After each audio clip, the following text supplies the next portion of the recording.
कहानी नीरू की है। पंजाब की नीरू की शादी दिल्ली के राहुल से होती है। दिल्ली कितना बड़ा शहर है ना, लेकिन आप लोगों का घर तो बहुत छोटा है।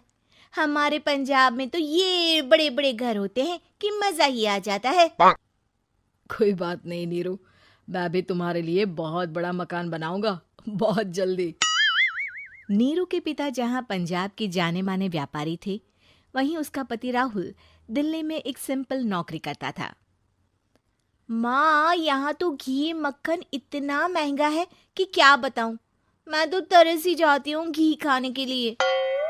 नीरू की माँ को ये सुनकर बहुत दुख होता है। मेरी बेटी को घी नसीब नहीं हो रहा है और ये बहू यहाँ बैठकर घी में शक्कर डाल रही है। देख वनिता, मैं साफ कह रही हूँ, इस घर में जितना घी आएगा उतना ही मेरी बेटी के घर दिल्ली भी जाएगा। अरे ये क्या बात होती है माँ जी? बेटी का उतना ही करो जो अच्छा लगे। अब क्या मायके से घी और मक्खन तक की सप्लाई करोगी आप? हाँ, मेरी बेटी किसी चीज को तरसे मुझसे बर्दाश्त नहीं होता। अब क्या था, नीरू के मायके में 2 किलो घी आता तो 2 किलो दिल्ली जाता नीरू के पास। एक दिन, माँ बड़ी गर्मी पड़ती है दिल्ली में। इस घर में तो एक ही एसी है और वो भी ड्राइंग रूम में। सारा परिवार एक ही कमरे में सोता है। हाँ बेटा, वो तो हर घर की कहानी है। यहाँ भी एक ही एसी है। अरे बिल इतना आता है कि क्या बोलूं। तभी वहां राकेश आ जाता है। माँ, थोड़ी देर में यहाँ कुछ प्लम्बर आएंगे मेरे कमरे में एसी लगाने। जरा ध्यान से लगवा देना ना माँ। ओए, ऐसे कैसे तेरे कमरे में एसी लगेगा? हाँ राकेश, एक बार बात तो कर लेता। अरे पापा, वो वनिता को गर्मी में नींद नहीं आती। ड्राइंग रूम में सबके साथ सोने में वो अनकंफर्टेबल है, इसलिए। अरे पूरे परिवार के साथ वहां तेरी बहन नीरू भी तो सोती है। वो नहीं हो रही क्या अनकंफर्टेबल? समझ रहा है ना? अगर एसी लगेगा तो एक दिल्ली में तेरी बहन के कमरे में भी लगेगा, तभी तू लगा सकेगा। राकेश वनिता को सारी बात बताता है। वनिता करती भी क्या, मन मार कर बैठ जाती है। माँ, ये लोग ठीक नहीं है, क्या करूं मैं? अरे बेटी, यहाँ आ जा, तू यहाँ आकर रह ले। अरे छोड़ दे ऐसे पति को। कैसे छोड़ दूं माँ? समाज क्या कहेगा, लोग क्या कहेंगे? वैसे भी मेरा एक बेटा है मयंक। अरे हटा बेटा, तेरी उम्र ही क्या है? इतनी परेशान रहेगी तो काम कैसे चलेगा? खैर, बात आई गई हो जाती है। माँ को लगता है कि नीरू ठीक है, तो वहीं नीरू के मन में एक ही लाइन चल रही होती है, यहाँ आजा। माँ ने तो बोल ही दिया है कि यहाँ आजा। बस मयंक थोड़ा सा बड़ा हो जाए, इन गरीबों को छोड़कर मैं वापस माँ के पास ही चली जाऊंगी। वो इसी सोच में बाजार में चल रही थी कि मैम, आपका दुपट्टा जमीन को छू रहा है। नीरू जैसे ही उस लड़के की तरफ देखती है, देखती ही रह जाती है। हाय रे, कितना सुंदर लड़का है ये। अब क्या हुआ? मैंने कहा आपका दुपट्टा। तो खुद ही उठाकर दे दो ना। लड़का समझ जाता है कि नीरू उस पर फिदा हो चुकी है। वो उससे उसका नंबर लेकर चला जाता है। अब क्या था, नीरू और रोहित में लगातार बातें होने लगती है। मैं हरियाणा का रहने वाला हूँ, यहाँ एक बड़ी कंपनी का मैनेजर हूँ।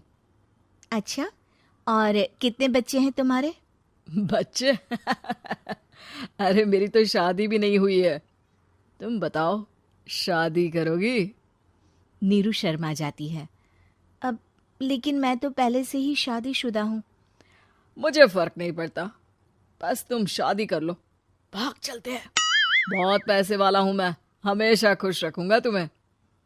नीरू रोहित से मिलकर सारा प्लान बना लेती है और फिर एक दिन घर से भाग जाती है।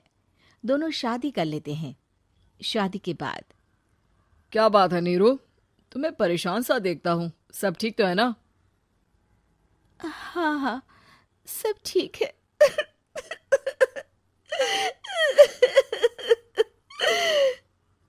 ये कहते कहते ही वो रोने लगती है। अरे क्या हो गया, रो क्यों रही हो? मैंने तुमसे एक बात छुपाई है और वही बात अब मुझे परेशान कर रही है। रोहित, मेरा एक बेटा भी है, उसका नाम मयंक है। क्या बात कर रही हो? ये तुमने मुझे पहले क्यों नहीं बताया? देखो नीरू, मेरी माँ को मैंने ये नहीं बताया है कि तुम शादीशुदा हो। बच्चा मैं मैनेज नहीं कर पाऊंगा। नीरू को समझ में नहीं आता कि वो क्या करे। तुम उस बच्चे को अपनी माँ को क्यों नहीं दे देती? नीरू चुपके से माँ को फोन करती है। माँ, क्या मयंक को तुम रख सकती हो? बेटा, मैं राकेश के साथ बात करती हूँ। आखिर घर का बेटा वही है, जो वो बोलेगा। वैसे भी बेटा, तूने जो किया है ना, उसके बाद से पूरा घर तेरी बुराई कर रहा है। मैं भी अब किसी से तेरे लिए लड़ नहीं सकती। राकेश बेटा, नीरू ने तो जो किया बहुत ही बुरा किया, लेकिन मैं सोच रही थी कि क्यों ना मयंक को हम यहाँ ले आए। तभी वनीता बोल पड़ती है। वाह जी, ऐसे कैसे यहाँ ले आए? यहाँ क्या भंडारा भरा है? और जिस बच्चे की माँ ने नहीं सोचा, उसके लिए हम क्यों सोचे? नीरू को एक बार तो अपने बच्चे के बारे में सोचना चाहिए था ना। अरे लेकिन तेरे पास भी तो लड़का नहीं है ना वनीता। माँ, वनीता ठीक बोल रही है। कल को वो बड़ा होकर इसी घर का हिस्सा मांगेगा तो हम क्या करेंगे? माँ कहती भी तो क्या, वो चुप रह जाती है। वहीं नीरू का पहला पति कहता है।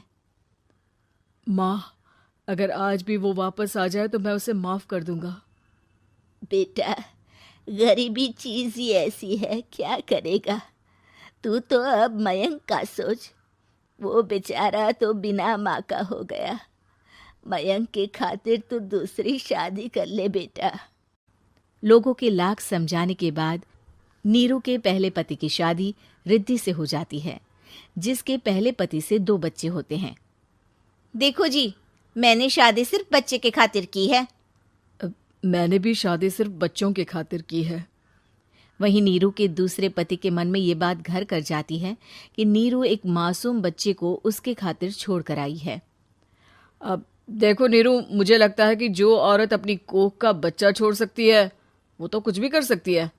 कल को तुम्हें मुझसे अच्छा कोई मिल गया तो तुम तो मुझे भी बाय बाय कर दोगी ना। नीरू को अब उसका दूसरा पति ताने देना शुरू कर देता है। तंग आकर नीरू उसके यहाँ से भागकर अपने पहले पति के पास चली जाती है। लेकिन ससुराल में क्या लेने आई है नीरू, मयंक को? नहीं नहीं सासू माँ, मुझसे गलती हो गई, मुझे माफ कर दीजिए। नीरू, अब वक्त खत्म हो गया है, मेरी शादी हो चुकी है। तो छोड़ दो ना उसे, हमारा बच्चा है। मैं आपको अपनी माँ नहीं मानता, मेरी नहीं मान तो बात अच्छी है। नीरू मयंक की बात सुनकर समझ जाती है कि उसके पास अब ना आसमान रहा ना ही जमीन।